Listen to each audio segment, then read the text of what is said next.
has HIV or AIDS affected you personally or your community?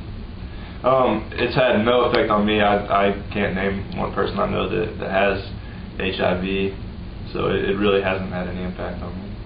I think in the black community, like in my household and in my neighborhood, HIV is not talked about at all.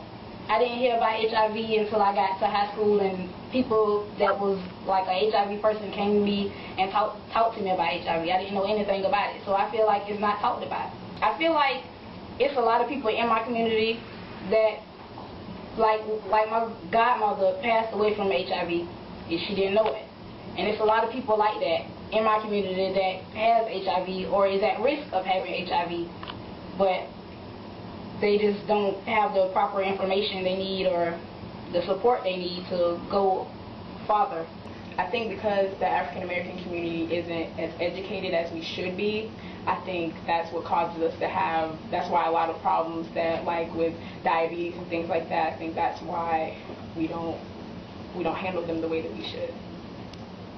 Personally, I had a friend who died at the age of 17. His name was Trey, and he had the HIV virus, and he received it after one time of having sex from a girl who was a carrier who didn't know that she was a carrier for the disease.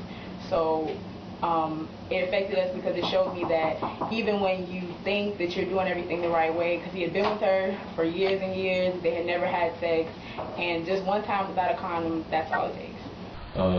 HIV and AIDS have affected my community and my family a lot. I have an auntie who have HIV, and I have a couple friends who have AIDS. I had a friend who passed away last week who had AIDS. It affected a lot. I think it's not mentioned a lot in my neighborhood or anything like that. I just think it's not some different. It varies in different communities, because I know in my community, like at the barbershop, they have like condoms and posters and stuff posted up just to give us information about the virus and help us understand it and practice safe sex also.